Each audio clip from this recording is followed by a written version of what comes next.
to everybody. We'll see how we go. I mean, as Terry said, the purpose of this webinar is to talk about things other than x86. Obviously, porting OpenVMS to x86 is our primary focus. But by the same token, we don't want to lose focus of other things, and there are a number of other initiatives that we're working on. And the aim of this webinar is really to present some of the things that we have done, some of the things that are in progress, and to some degree, some of the things that we're thinking about, and for which we'd actually appreciate your feedback. Not necessarily in this forum, of course, but we're certainly interested in customer feedback, because that really drives pretty much everything that we want to do.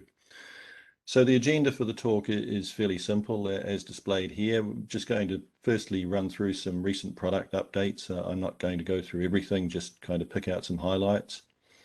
We'll talk about some work that's in progress. We'll talk about some new solutions where, I define a solution as something which is, one or more products and some services associated with that product or products. And then we'll wrap up and take questions. So like I say, obviously x86, getting the operating system working on x86 is very much the main focus. And as Terry mentioned, we will be announcing a subsequent webinar where we'll talk more about where we're at with x86. I think generally things have been going very, very well over the past period since we last talked. So I don't think there's anything too significant there worth mentioning at this time. But like I say, in parallel with x86, we have been working on numerous other things. In terms of recent product updates, like I say, I'm not going to go through all of these. We'll just cherry pick a few and talk a little bit about them. But I think this list was collated since maybe October 2021, updated products that have been released and so forth. There tends to be a lot of open source. I mean, that's just kind of par for the course, I guess. Open source products generally are updated one way or another reasonably frequently for various reasons. Products such as OpenSSL, for example, if there are issues found, security issues found, that results in new releases of OpenSSL. And that tends to have a flow-on effect to other products such as OpenLDAP and the Apache Web Server and so forth. So you tend to find that there are a reasonably high number of open source updates, but we've also been working on updates to other products. Mentioned a few things there. We rather curiously found a day one bug in Kerberos, which was fixed.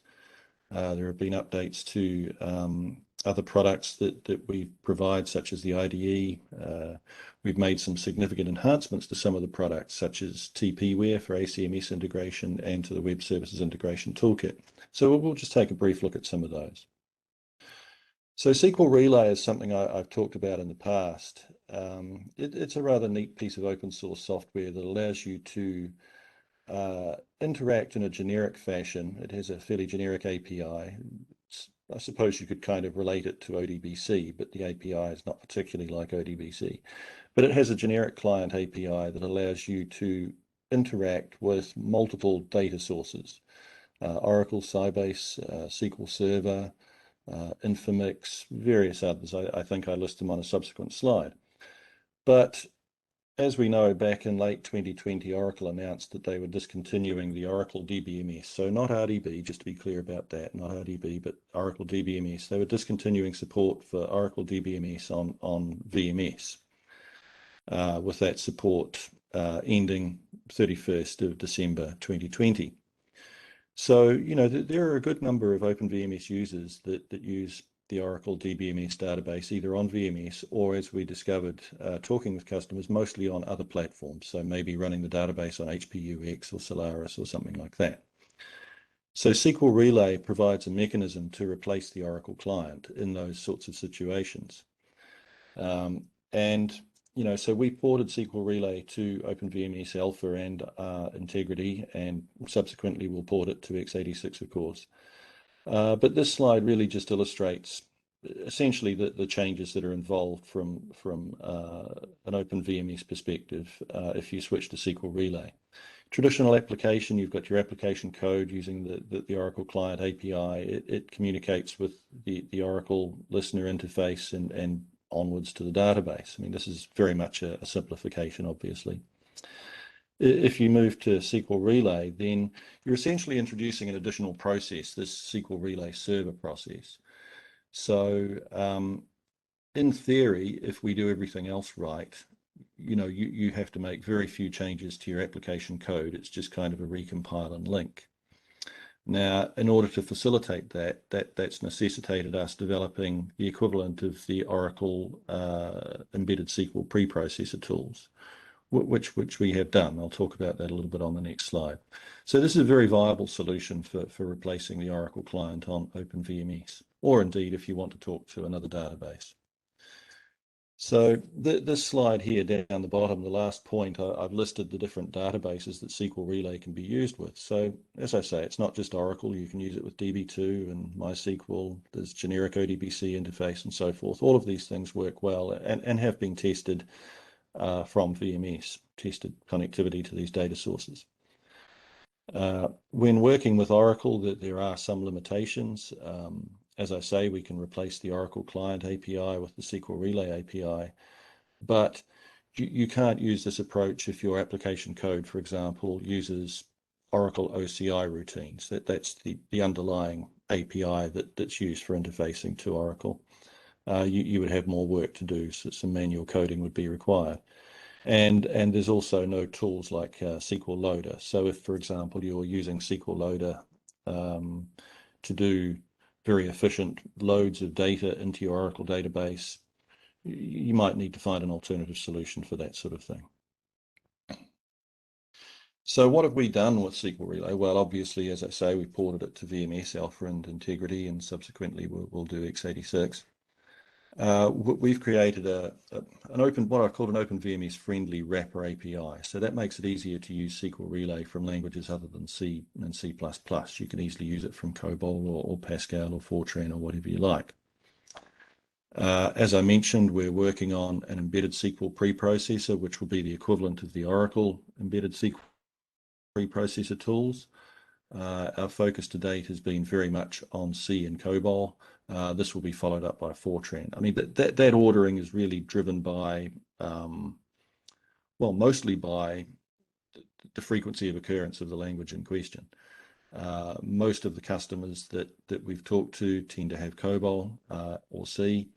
Third on the list tends to be Fortran, so we'll look at that subsequently. The embedded SQL preprocessor, I have to say, is actually now very, very well advanced and understands just about all Oracle SQL syntax, including things like stored procedures and blobs and various other fancy constructs. We're working on providing JDBC support. There's a little bit of work to do there. Some customers have rightfully commented that deploying SQL Relay is a little bit complicated, requires some effort. So one of the things we've done there to try and simplify it is we've packaged the SQL Relay server and the Oracle client component into a Docker container. So that works very well and significantly simplifies deployment. OpenSSL. I think I mentioned last time I did a webinar that we're now quite proud of the process we've got for getting out new OpenSSL releases. So I was talking to the team late last week, and we noticed that OpenSSL Foundation had released OpenSSL 1.11 N. Our currently available version is M. So probably before the end of this week, maybe early next week, we will have that new N version available for all versions of VSI OpenVMS, Alpha, Integrity, and x86. So we have a very efficient process there. I mean, obviously, OpenSSL, it's one of those things, it's ubiquitous. I mean, it's the target of many attacks, and vulnerabilities are found. So, you tend to find that there's a fairly high frequency of OpenSSL releases addressing security issues, and we're trying to stay as close as possible to, making those releases available as soon as we possibly can. Another couple of significant points here is that the OpenSSL Foundation have recently made a fairly big jump from the 1.1.1 series to OpenSSL 3. Now, OpenSSL 3 is targeted a number of areas. One of them is to help facilitate FIPS 140-2 compliance. But OpenSSL 1.1.1 is really still the mainstream, and applications that use OpenSSL, most of them are still on the 1.1.1 stream, and it will be a little while before the OpenSSL 3 stream becomes the main line. Hence the comment in the box there at the bottom of the slide. So if you want to, I would consider OpenSSL 3 on OpenVMS at the moment to be experimental. By all means, download it, install it, test it with your applications, try building your applications if you've got applications that use OpenSSL, but do not remove SSL 1.1.1 because it is required by some operating system functions such as encrypt and a few other bits and pieces like that. There is absolutely no problem with SSL 3 being installed in parallel with 1.1.1. It's just a different set of logical names to point to the root directories and so forth. Final point on this slide, the older versions of OpenSSL like 1.0 and 0.9 are no longer supported by us or the OpenSSL Foundation. And you're probably going to have compliance issues and so forth within your organization if you are still using those versions. You really need to see about upgrading if you can. And I shouldn't forget there, I've made mention of the new entropy engine that VSI is working on, and that will work with OpenSSL 3.0. I don't have a current status on the entropy engine, but it's getting very, very close to being available, and support is latent within, I think, 8.4-2L3 and certainly in 9.x on x86. With regards to a new system service call. I can't remember what it is, systolic get entropy or something like that. So that will be available soon as well. WebUI, I suppose this is kind of my baby to some degree. I mean, it was an idea I had a few years ago, and we've developed it into a product, and it continues to evolve. So what WebUI is all about, if you're not familiar with it, is really providing a web interface to many OpenVMS or commonly used OpenVMS system management type functions, providing browser-based visibility of certain data, but it's more than that.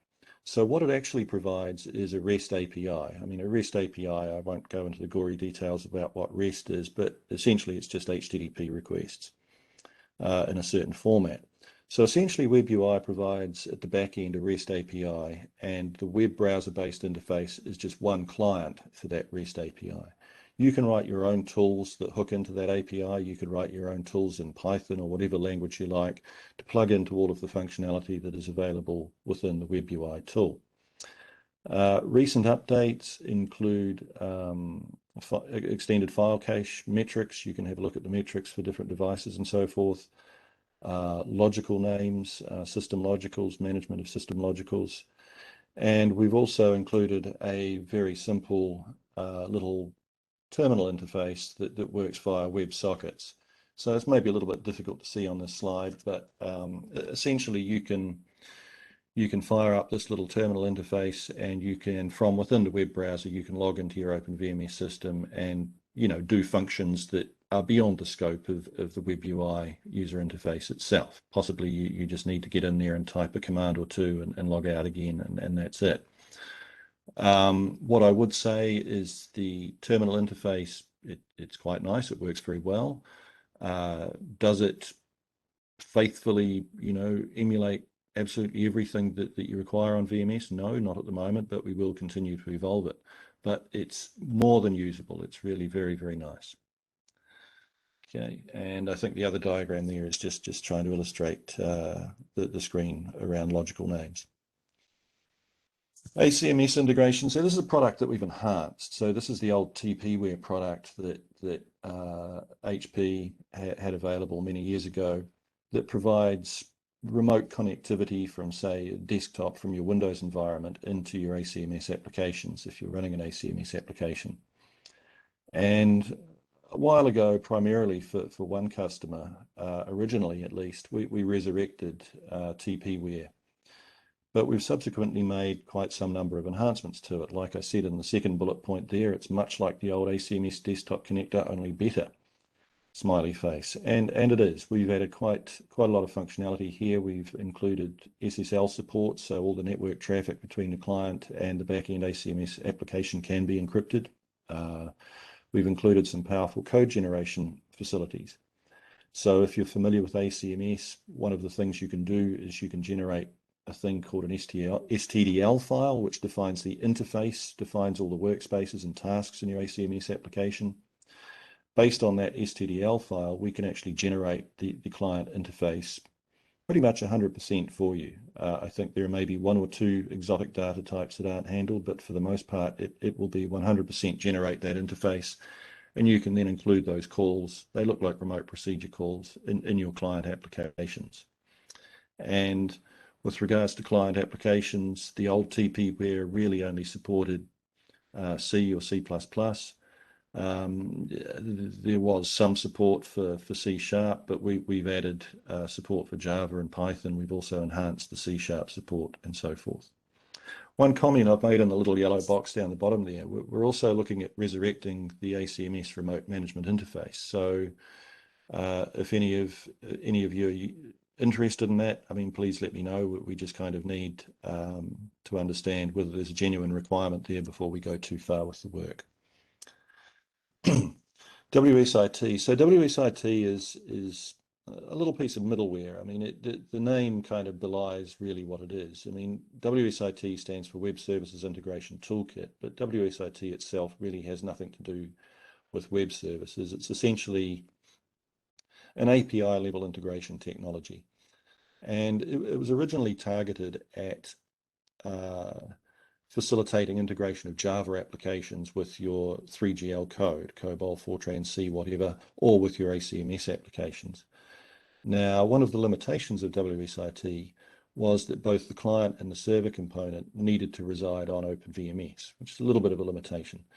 This was due to the fact that the protocol between the two was ICC, the Cluster Interconnect Protocol. So what we've done is we've enhanced WSIT to support a number of different languages listed there and also different protocols. So it can now be used with AMQP, Advanced Message Queuing Protocol, and things like the RabbitMQ message broker, which supports AMQP. This then allows you to take the clients and run them on Windows or Linux or whatever, Macintosh if you feel so inclined.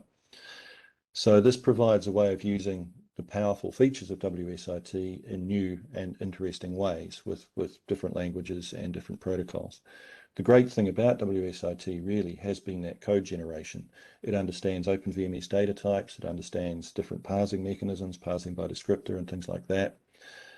Some really very powerful capabilities. So we've extended that, and WSIT now I think is really a very useful integration technology. So, you know, if you're looking at developing new screens for your legacy OpenVMS application and wondering how you're going to communicate with the back end, this would potentially be a viable solution. Support for languages like Python and JavaScript also opens up a whole raft of interesting possibilities from an application development perspective. The IDE extension, so we haven't done too much new here. I mean, really, as I've said in the yellow box, the main enhancement to the IDE has been some support for large projects with multiple dependencies where we weren't really handling that properly within the IDE extension, so that functionality's been added. We've also now made sure that the IDE works with x86 with OpenSSH. That's looking good. And there are some other enhancements in the pipeline, so I won't really say too much about the IDE. I think it could be classified now as being a fairly mature product. It's well used, and you know we get inquiries from time to time from customers about additional functionality, or possibly they identify issues such as the multiple dependencies issue that I just mentioned. If you haven't looked at the IDE and you want to, there's a pile of links there. I'm guessing Terry will make the slides available after the talk, or you can write very, very quickly. I'm sure you can note those links very quickly. But the IDE has a wiki page. There are some videos on our YouTube channel. There's a discussion forum, which is probably the best place to go if you do have issues. And the IDE is free to download from the Microsoft Marketplace. So you can just jump in there, download it, and it works as a plugin to Microsoft Visual Studio Code, and you can do pretty much all of your development work from the comfort of your desktop or your Mac or whatever you use for your desktop device. Brett, this is Tara. Yes, we will have slides and a recording of this available through the website shortly. Okay, thanks, Terry.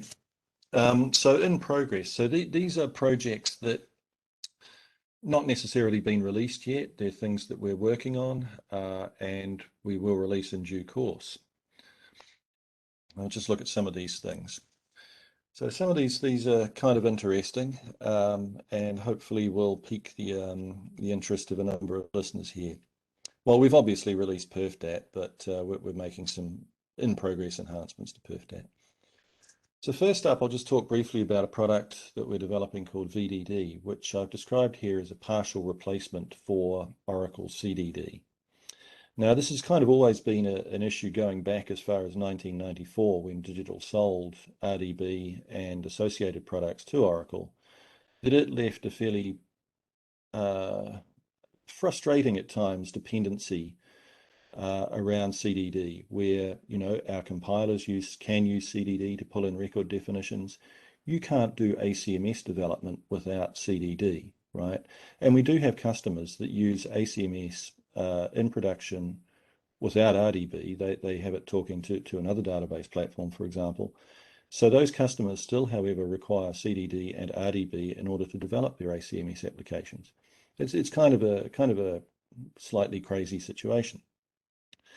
So VDD aims at providing a partial replacement for CDD, essentially a drop-in replacement, if you like, for the CDC shareable image, right? So I've noted here, some of this slide I should say is the cut and pasted from the notes I originally provided to the team as to what I wanted them to develop.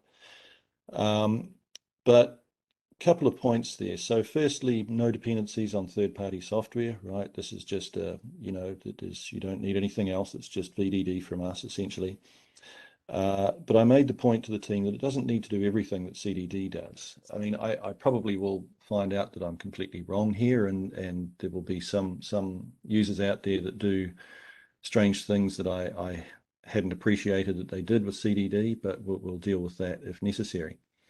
And basically, it needs to address the most common customer requirements. Right? So where are we at? Well, this slide really is just talking about, again, more in general terms, some notes from the project brief that I handed to the development team. As I say, essentially develop a replacement for the CDC shareable image and provide tools that allow you to interact with, like the CDD repository. If you're familiar with CDD, there's a syntax for defining record structures and so on and so forth, and they're stored in a repository and you can maintain them in that repository. That is the dictionary, hence CDD, hence the name. So where are we at with this? Well, there's probably still a few months' work remaining, but I think it's been an impressive effort by the development team. There's pretty much complete support for the CDO language. It's a totally trivial example I've got at the bottom of the slide. It's actually working with both COBOL and C compilers, and it should therefore work with the other languages, but I've noted there we haven't tested it. The current focus is very much on getting the tool working with ACMS. And I think once we've achieved that, then we'll have something that we can call a version 1 product. So as I say, that's probably still a few months away. I mean, the team's got plenty of work to do, but it's looking very, very promising. System health check. So this is something that has come up numerous times with users asking us whether we can provide A, the system health check product, or B, a service similar to the service that HPE used to provide. Now, we conducted a small survey just to assess the level of interest, and the results were pretty much a kind of resounding yes. We'd be interested in such a product/service if VSI were to provide it. 91.67%. So on that basis, we've proceeded to talk to a subset of the respondents to that survey, just to understand their requirements, just get a better handle on exactly what's going to be required there. But the upshot of this is that we will be looking to develop a replacement system health check product. It's kind of unfortunate that we couldn't move forward with the old system health check product, and that is a bit of a long story, but the bottom line is that we don't actually have all of the code for that, so we can't carry that product forward to x86, for example. I mean, it's fine, it will continue to work on Alpha and Integrity, but we can't rebuild it for x86 as it stands. So consequently, we will be looking to implement a new alternative system health check product. It will probably work in a somewhat similar way in terms of the things it assesses around security, performance, configuration, and so forth.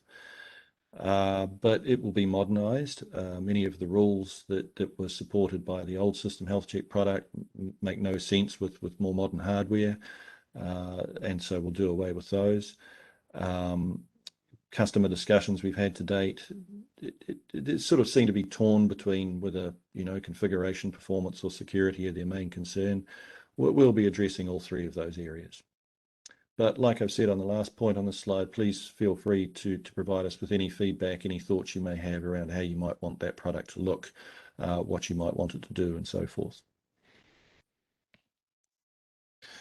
PerfDAT. So PerfDAT's been around for a while, and I've talked about it. Thilo's talked about it in the past.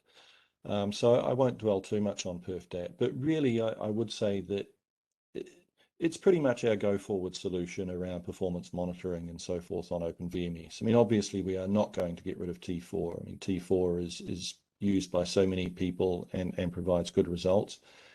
But PerfDAT does quite a bit more than T4 does. It provides you with real-time insights into your performance. It provides alerting capabilities and so forth. It's really a very comprehensive performance management, performance monitoring product. We are, however, making several enhancements to the tool. Thilo's done some work around switching from FTP to SFTP support for moving around data archives. We're tidying up the installation process somewhat. And we've done a rather interesting piece of work where we've integrated PerfDAT with Prometheus. Prometheus is an open source performance monitoring graphing tool. So you can actually use PerfDAT to collect the data and it feeds it into Prometheus, and you can then use Prometheus to produce pretty graphs and do all sorts of interesting numerical analyses on the data. Now, why did we do this? Well, many organizations use a tool like Prometheus across the entire enterprise, right? PerfDAT is obviously focused totally on VMS. Prometheus can monitor anything. Maybe you've got applications running on Linux or Windows or whatever. You've got data feeds from multiple different sources. There's absolutely no reason why OpenVMS can't participate in that environment via this mechanism, the integration of PerfDAT with Prometheus. And arguably, we could do integrations with other such products as well. And Thilo has an ongoing battle of enhancing the documentation, but that's not everybody's favorite thing to do, but incrementally we are enhancing the documentation for PerfDAT. Just some pretty little graphs here. That's not such an interesting slide, but maybe this one's nicer. But one of the other things we've done with PerfDAT is that it's an optional module within the WebUI product. And so you can use WebUI to view the data that's collected by PerfDAT, create these sorts of graphs. These two graphs are actually the same data sets, but the lower one we've zoomed in a particular area and so forth. So this provides quite a nice user interface within the WebUI environment for PerfDAT and looking at the performance of your system, trying to figure out where bottlenecks might be and so forth. This is another interesting one. So SSIO, Shared Stream IO. Now, some of you might remember that HPE started this project. I don't know, it must have been maybe 2012, 2013, and actually did a proof of concept. So what's Shared Stream IO all about? Well, I won't go through all of the details on the slide, but fundamentally, as I've said down the bottom, OpenVMS doesn't provide POSIX compliant shared read-write to byte stream files.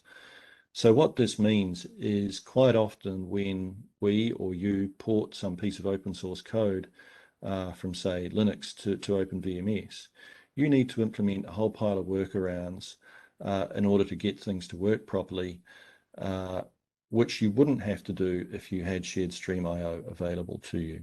Right? So we've resurrected that HPE proof of concept and have basically completed the work. Completed the work in the sense, I would say there's one limitation, that at the moment our SSIO implementation will only work on it's not cluster aware, right? So you can't use it in a kind of a cluster context where you've got applications A and B running on different nodes using SSIO to write to the same file. That will not work. The applications have to be on the same node. Possibly in the future we'll look at the clustering, but as you can imagine, that's a significant additional complexity. Anyway, the diagrams here kind of illustrate where the changes have had to happen. And as you can see, moving from the way things work at the moment, the C runtime library, all the way down to the driver level, essentially for SSIO, we've had to do some work predominantly at the XFC layer, at the file cache level. Point to note on this slide is that SSIO can only be used from within the C runtime library. Okay, so applications that are using RMS and QIO calls directly cannot use SSIO. Okay. So this slide really just summarizes the areas of change where changes had to be implemented within the operating system, as I say, in the XFC layer and the C runtime library, and some changes in the RMS layer as well. So the end result of SSIO is that it will simplify and improve the porting of a good number of open source applications. And it's likely to yield better performance in many of those cases because you don't have to implement workarounds.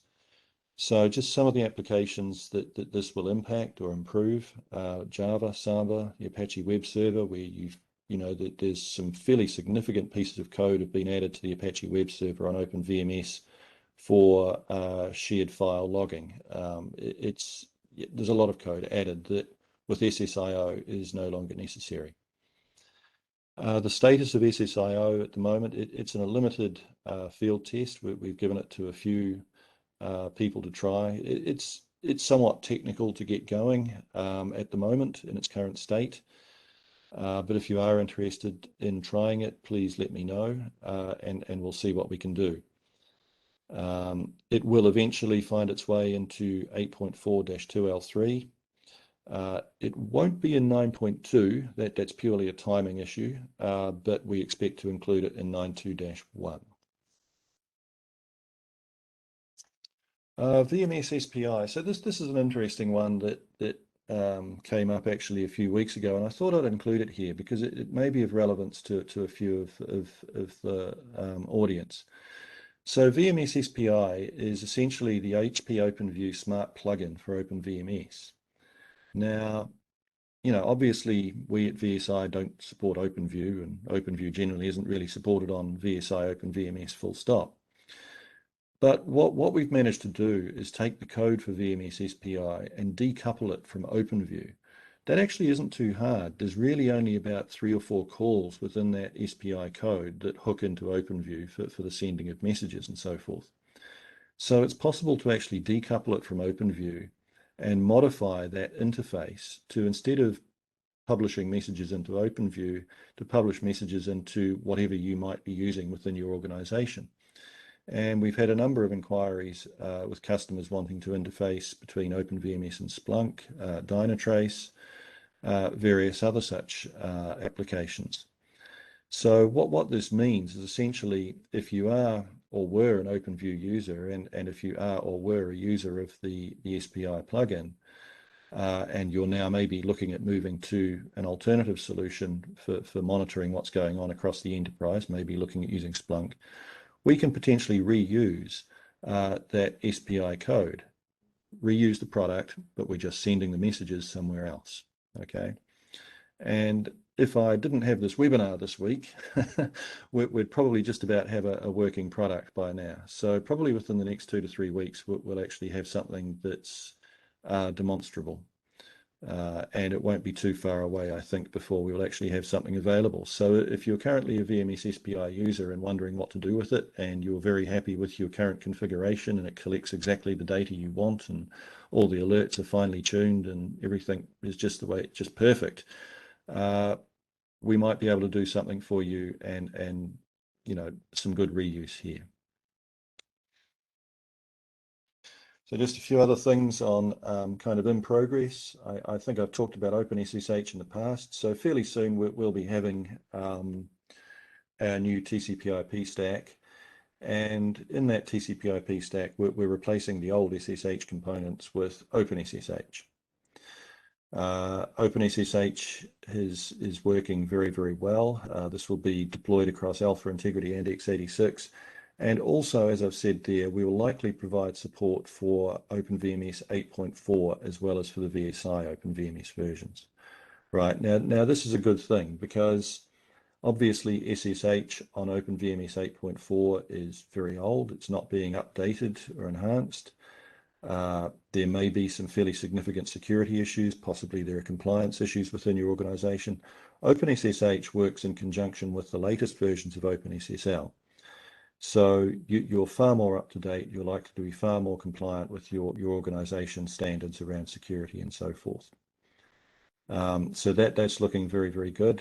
The team were also quite happy the other week where there are actually some performance improvements around file transfers and things like that with SFTP.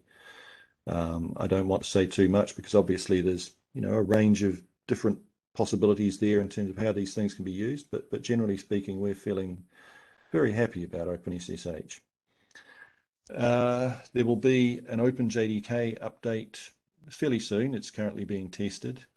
It's a relatively minor update. It's a security update that includes support for TLS 1.3. There are a few other minor changes, but really it's the TLS 1.3 support, which is the main thing there.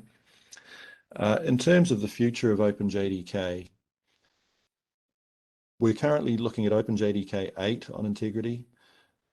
We can't go further than OpenJDK 8 on integrity purely because of the C++ standard support limitations that we have on integrity.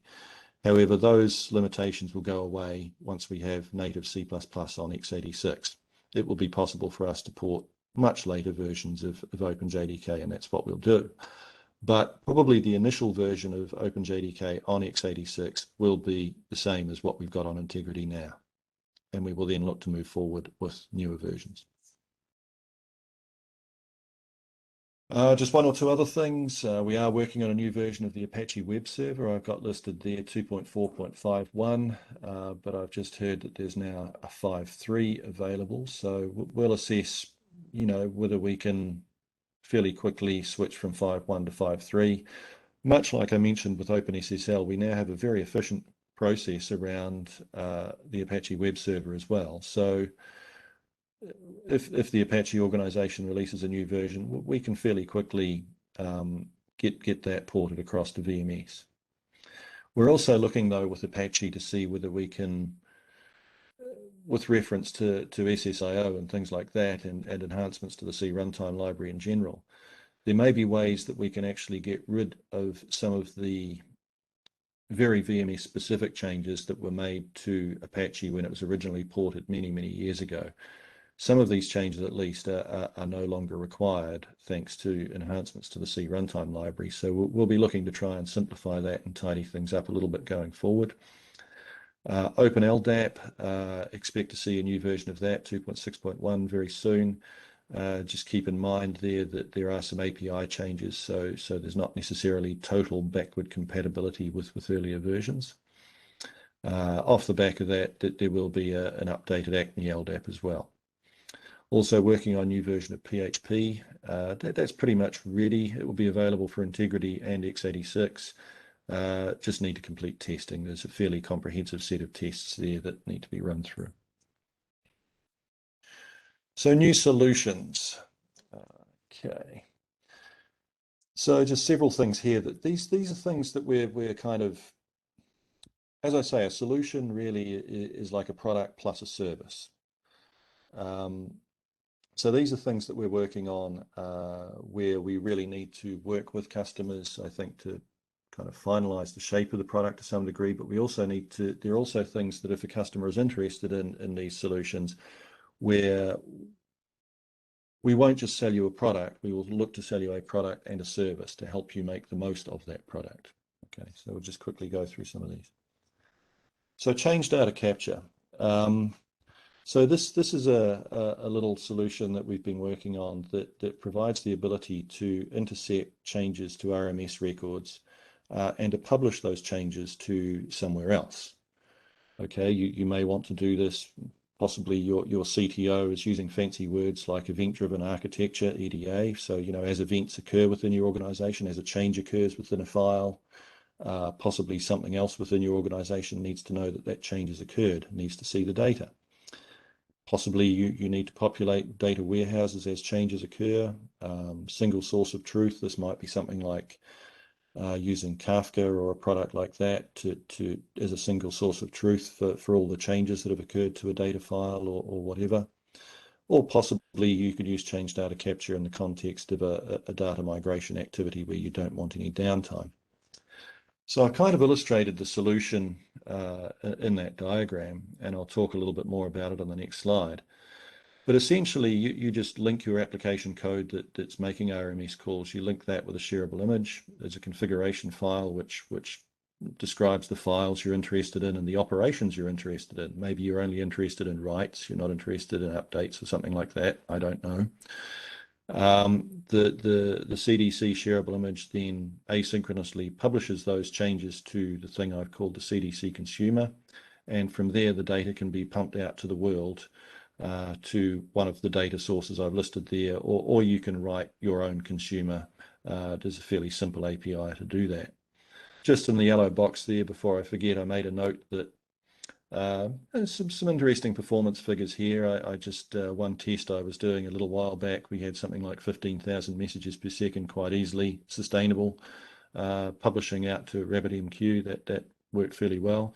So, you know, ultimately, I think this thing has relatively low impact on the performance of your application. I mean, obviously, it has to be non-zero. You know, you're adding work here that you know you get nothing for free. But the way in which this has been designed, that overhead for most applications should be relatively minimal. So a little bit more about the solution.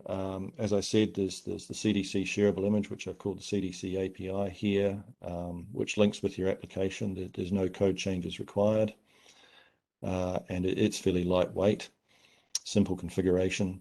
And there's the consumer. So in addition to being able to publish data to the various entities that I've listed there, the CDC Consumer also contains functionality that allows you to define record structures and how you want the data to be transformed. So you could essentially have a binary record coming out of RMS. It's got a well-defined structure.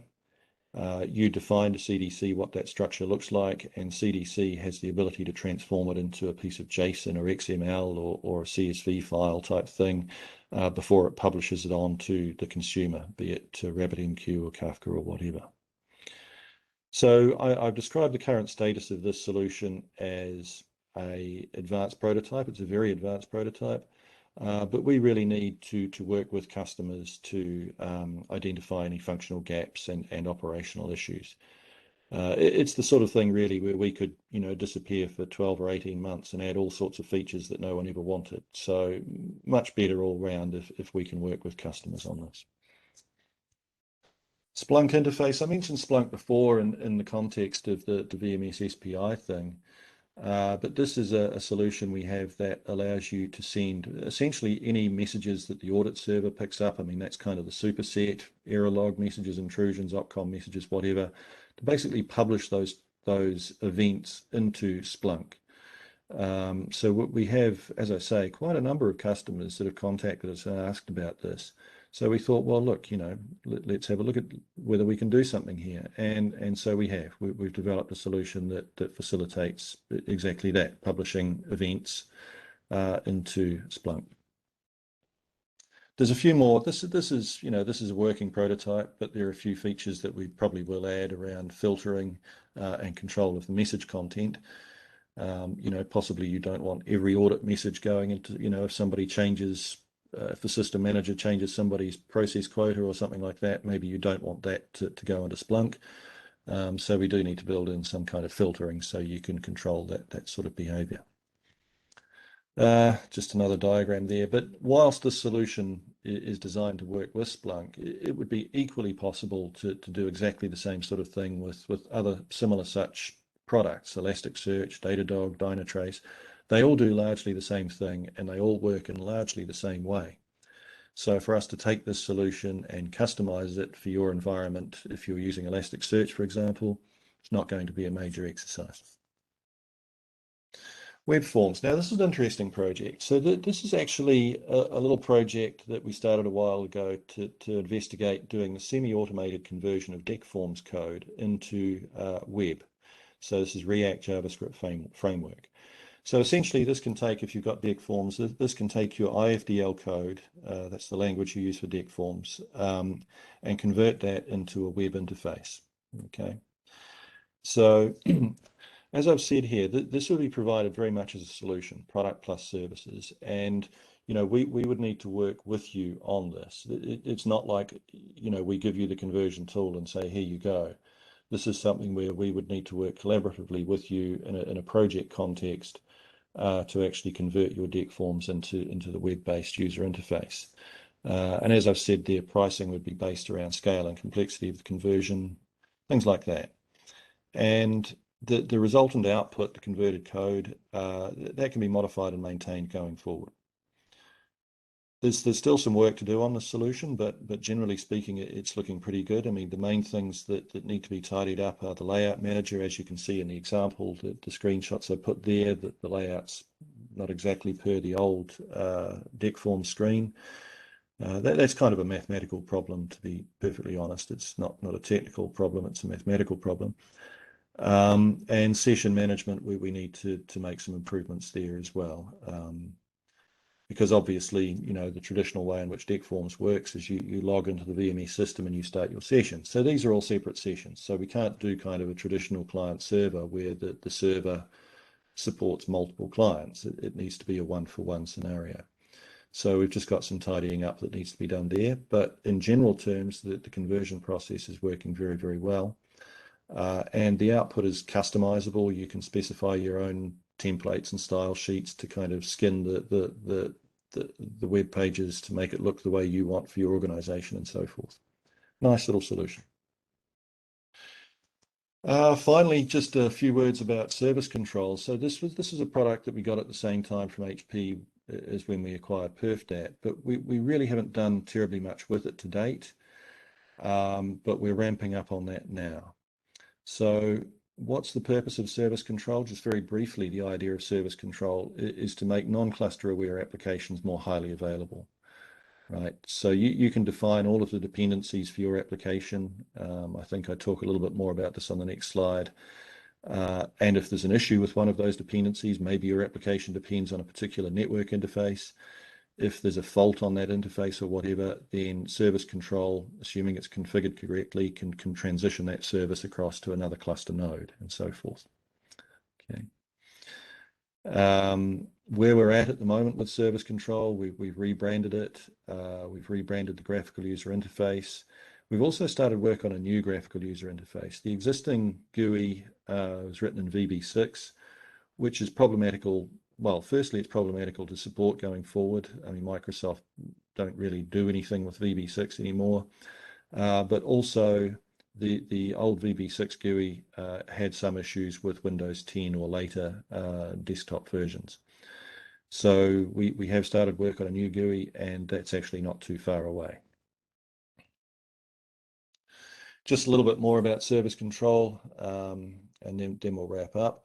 So like I say, it can monitor the health of a service, so a service can be your application, or it could be, an ISV application, it doesn't matter.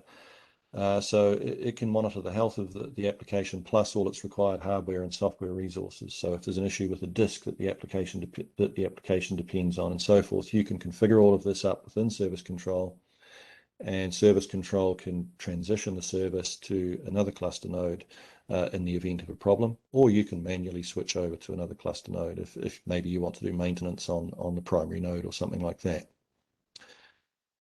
And much like PerfDAT, actually, it has a very powerful event notification facility. So, if problems do occur with a particular service, you can be told about it via a number of mechanisms. And this is all customizable.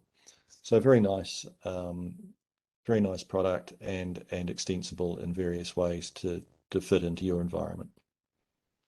So I think that's really about it. In summary, just to reiterate, obviously x86 remains the main focus, but we're not ignoring other things. That there's a lot of work going on in other areas where we're developing new products, new services, we're enhancing existing products, and so forth. In short, we're thinking about life beyond OpenVMS 9.2. And just to finish up, there's a little diagram of Swedish development cluster, which, as you can see, has quite some number of x86 nodes in there. They've now been upgraded to the 9.2 release candidate. But this cluster, I'd have to say, is very stable. It's a mixture of alpha integrity. We've got some HPVM in there, and obviously x86. Yeah, it's working well. So watch this space. Alrighty, Terry. So I think, yep. Over to you. Any questions? Well, and Brett, thank you so much. I'm sure all the participants in today's webinar wish to thank you for all of your efforts in not only putting together these slides, but more importantly, leading the effort in so many different areas and so many of the current components that make up the OpenVMS operating system, and as well as some of these new future, or I should say in development, products and services. There's a lot going on, and we all felt that it was important that more of our customers need to be aware that there's a lot of things going on right now. And let me just add to what Brett has said, that especially for some of these things in that development phase, we are getting close with several of these things, so that we will be looking for customers who wish to become involved in some beta testing and things like that. So if you have specific interests on some of the things that Brett has gone over today, please let us know that you have interest in this, and you can become one of our beta test kit customers to go through some evaluation and provide us feedback as we look to take these products and services to the market. Again, probably the best way to reach us is either at sales@vmssoftware.com or info@vmssoftware.com. So I think the other thing that I want to express thanks to Brett for is, if you're not aware, it's the middle of the night where Brett is right now. So Brett, you did a great job as always. And on top of it, it's the middle of the night. So we all appreciate your putting this together and presenting these to us. Now let's hang on for a few more minutes, because we do have some questions. And so Brett, please hang on the line. And we've also invited Eddie Orcutt, who's a business development director at VSI, to also participate in this as it makes sense to. So let's just hop right into some of these questions here. So let's see, we'll try to join a few together. I saw some questions regarding the WebUI, and is it available not only for x86, but for current versions? So Brett, I think the answer is yes, but you may want to expand on that.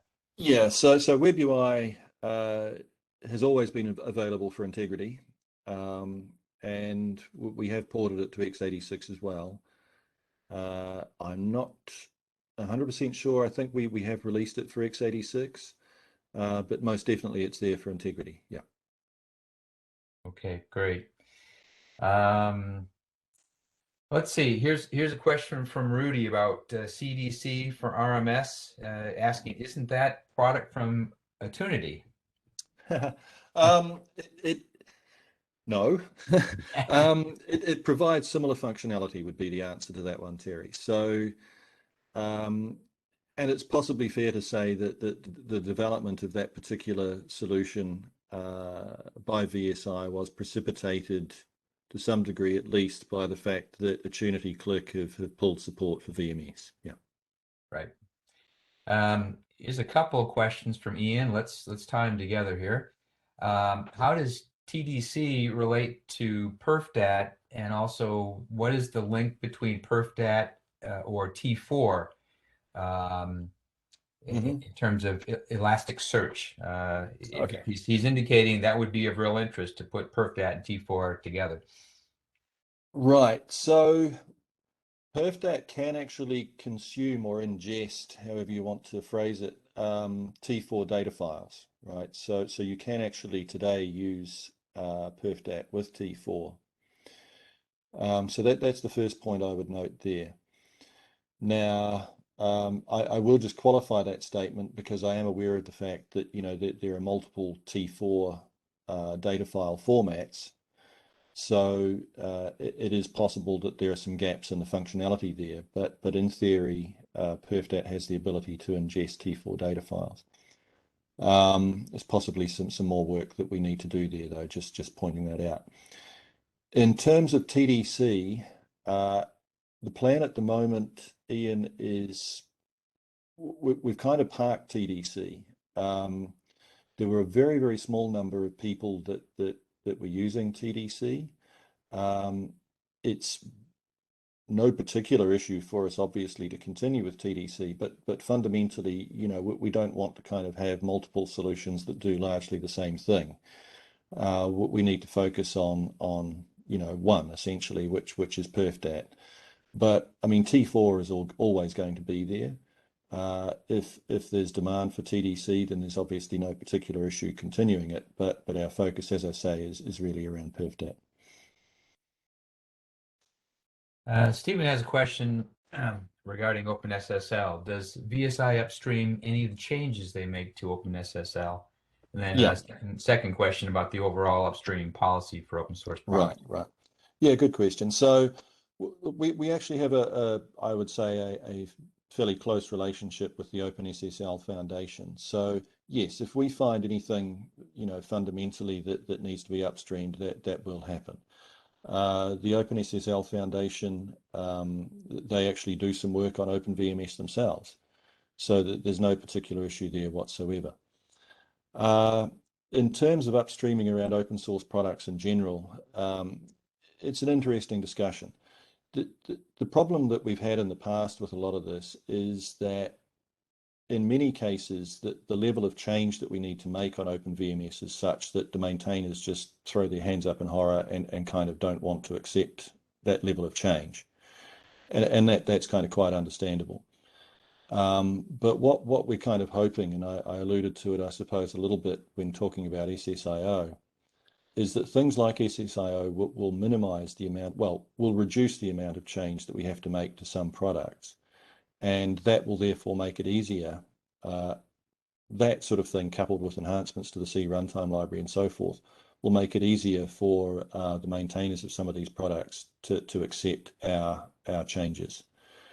So that's probably a fairly simple and short answer to the question. Yeah. Thanks, Brett.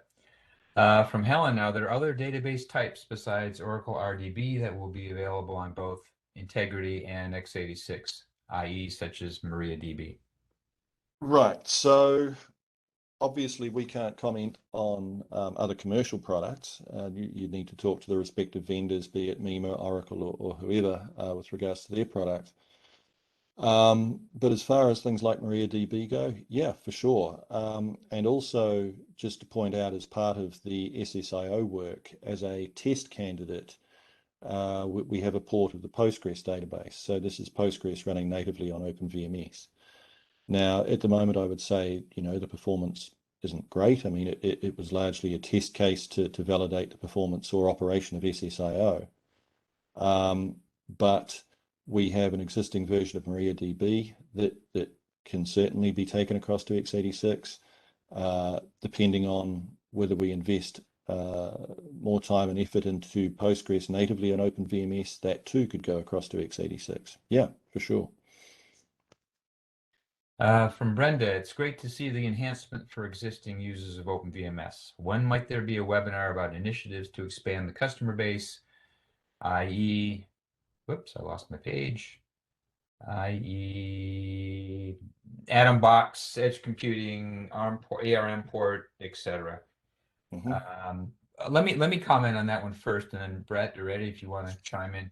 So obviously, making sure that all of these new products and services that VSI is offering or that are in development that will soon be commercially available is top priority for today. The broadest and the most important priority, of course, is the x86 port, which we're going to be talking about in detail and in depth in the next webinar. So I think expanding the customer base, absolutely, we want to do that. Our first charter over the last few years is just to bring in the existing customer base to make sure that they know that they have a path forward with their OpenVMS operating systems. That's why we're adding so many things and all this activity that Brett has talked about today. And then after that, we're really going to focus on, okay, how can we expand the customer base? And there's been some activity there, but probably a specific webinar won't be until a little bit later this year. Brett, I don't know if you wanted to comment on that as well. No, I think you summarized it well. Thanks, Terry. Okay. Richard has a question about OpenSSH. When will it be available? Okay, yeah, so I think we have to talk about the different flavors and different versions there, right? Right. Yeah. So look, I must admit I don't know that exactly what the release schedule is going to be from a production perspective. I think Steve was talking around June. And that will be TCP/IP plus OpenSSH, obviously. So I think production-wise, we're looking around June for that. That's for VSI versions. Yeah. In terms of support for 8.4, that will likely be a little bit later. I mean, obviously, there's not super massive differences between, say, 8.4 and our 8.4-1H1 or whatever. But it's kind of beholden on us to do some testing. I mean, you don't want your TCP/IP stack to fail. So the top priority is getting the VSI versions out the door, and we'll then complete the testing around 8.4. Thanks, Brett. I do know that I believe that starting this week, there's going to be internal testing going on on the TCP/IP and OpenSSH for the 8.4 version as well. So, correct. Yeah. And we've had ongoing activity for the VSI versions on the Alpha platform and the Integrity platform. So I think your time frame's probably right, maybe even more optimistic possibly, but there's a lot going on there. So watch this space, I guess, is the message. So we'll continue to communicate that to you. Let's see.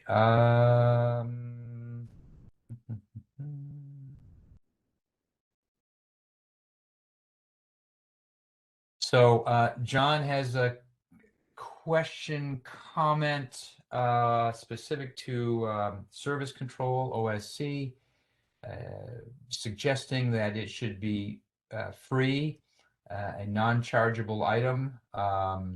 So John, we understand your comment.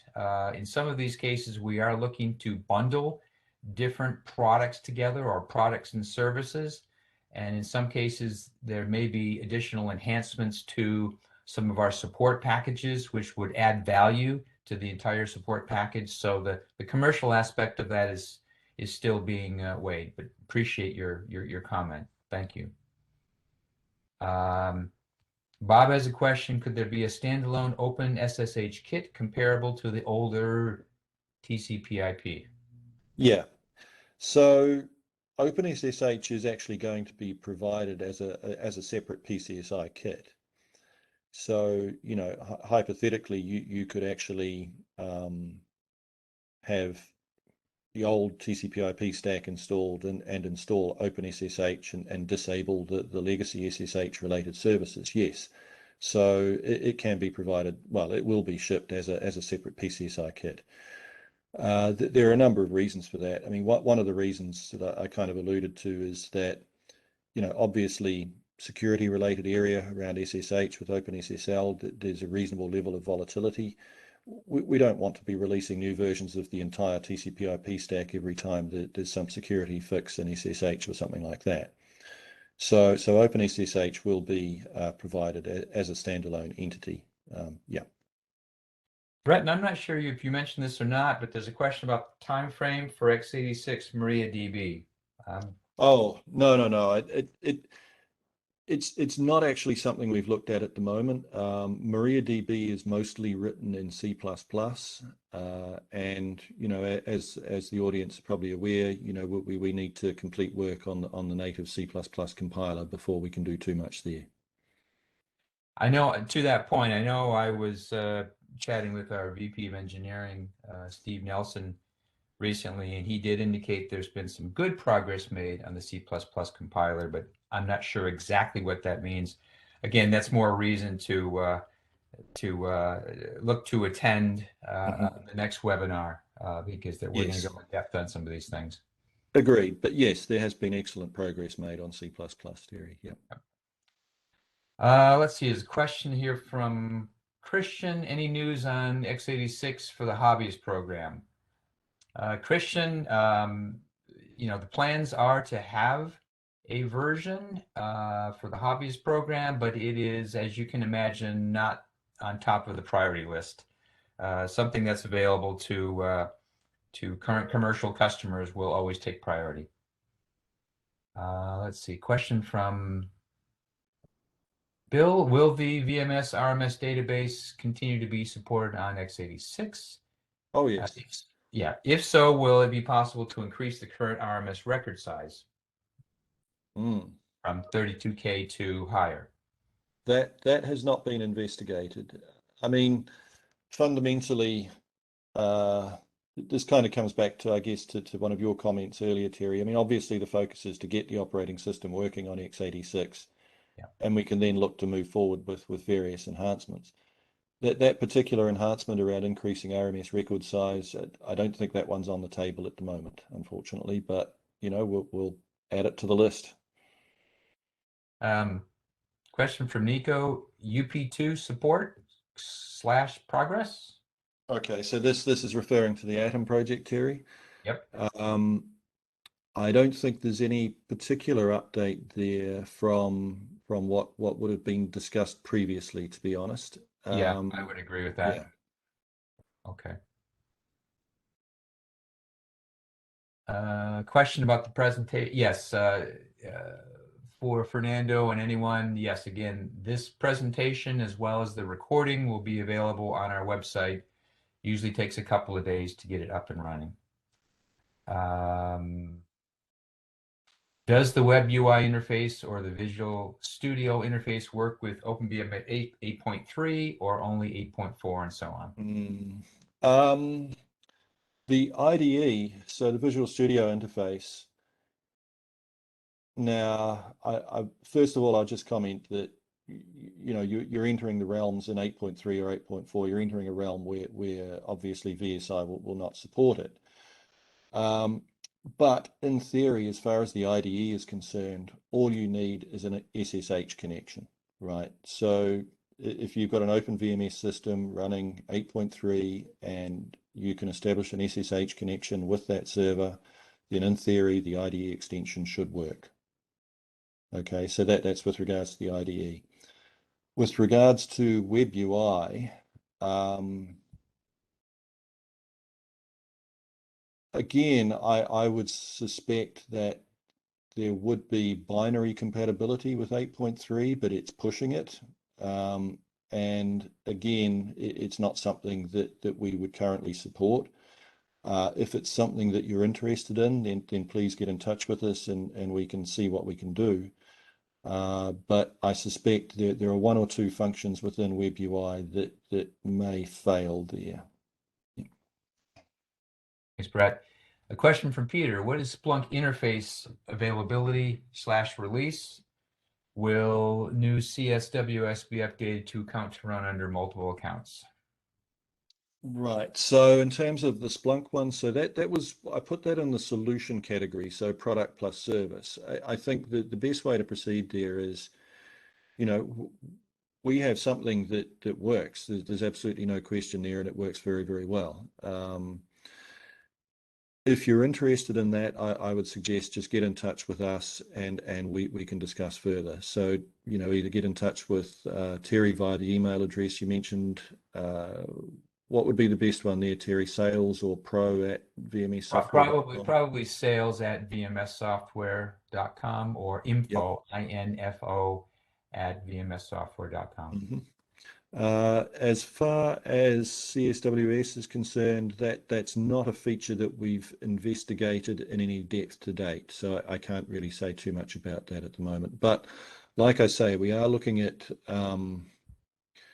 making a number of enhancements to CSWS. I mean, one of those enhancements will probably be calling it the Apache Web Server instead of CSWS. But like I mentioned, due to enhancements to the C runtime library and so forth over the years, I mean, the first versions of Apache were ported, what must have been the late 90s, early 2000s. There have been many enhancements to the runtime library since that time that we could be taking advantage of, and at the moment we're not. I mean, we just haven't kind of had the time, I suppose, to look at what may be possible there. But going forward, we want to try and tidy up that code and modernize it essentially. This will minimize the amount of change we have to make to get new Apache versions out the door. It will just result in a far more a better product essentially. So yeah, I think just watch this space. Another question from Nico, Brett. With Elasticsearch, also Log4j comes to mind. Are the latest versions actually used? So Log4j. So we did, presumably this is with regards to the security issues with Log4j. So we did a fairly comprehensive inventory of the bits and pieces of Java code that we provide. And really the only product that was impacted by the Log4j issue was Access 2. We haven't yet shipped a new version of Access 2 with an updated Log4j, but we are working on that. However, on our website, there's a fairly comprehensive document that was put together by the support team if you are concerned about these vulnerabilities that describes, what you need to check and what you need to do to make sure that you're not vulnerable. Thanks, Brett. We still have a few items specific to the TCP/IP and OpenSSH work going on. Brett, I know you mentioned the June timeframe. I think we still need to bottom that out a little bit more. There's a couple of questions about it, so we'll be looking to communicate to the individuals who have asked those specific availability questions separately. So we get it as correct and as up to date as possible for you. Sorry, Brett, go ahead. No, I was just going to say, I think, one of the main things, obviously, probably next to the operating system itself, TCP/IP is the most critical. I mean, it has to work. And there's huge variability, of course, in terms of the way that different users utilize the TCP/IP stack. I mean, some users SFTP files between systems, other customers rely on SSH functionality, this, that, and the other thing. So that there are numerous variations. It's important that we get it right. That means a lot of testing. Also, customer feedback, field test, and things like that, very important. So I agree, Terry. I think we just need to get an update from Steve on exactly what timeline he's working to. Things generally are looking very, very good, but we want to make sure that we've got it right. And from Emad, just to know, I just need to know if OpenVMS on x86 is supported on HPE 3PAR storage. And Eddie may also want to comment on this one. Eddie might have a comment. I mean, I have one or two comments, but Eddie, if you've got any thoughts around that one. For bare metal, I know it is supported through hypervisors. I think that is still being worked on. Yeah, I mean, fundamentally, you know, if you're in a hypervisor environment, a virtualized environment, if the guest supports the interface to 3PAR, then if the host supports integration with 3PAR, then obviously the guest has a path to the 3PAR storage as well. There may, however, be some limitations around that. So that's one we probably do need to just get back to you on, I suspect. We'll make a note of that. Yeah. Okay, well, I think we have at least attempted to address as many of the questions as possible. We have gone over on time, which again, we appreciate all the questions. We appreciate your still the large number of participants who are still with us. And we want to thank you again, Brett, for your preparation, and you're presenting all of these products and services that are here today or in the not too distant future. For those, again, if you have interest, to our participants and OpenVMS users, if you have interest in some of the things that Brett talked about, please send us an email if you're interested in doing some testing and getting involved in the process for some beta testing. We would love to have you participate in several of these areas. So thank you. And again, we'll be announcing our next webinar, which will be dedicated to the x86 port, probably in about 30 to 40 days. And we'll announce that soon with invites going out. We again thank you very much, and no matter what part of the world you're in, have a great day or a great rest of your evening, and we will speak with you soon. Thanks again, and we appreciate it, and have a great one. Take care.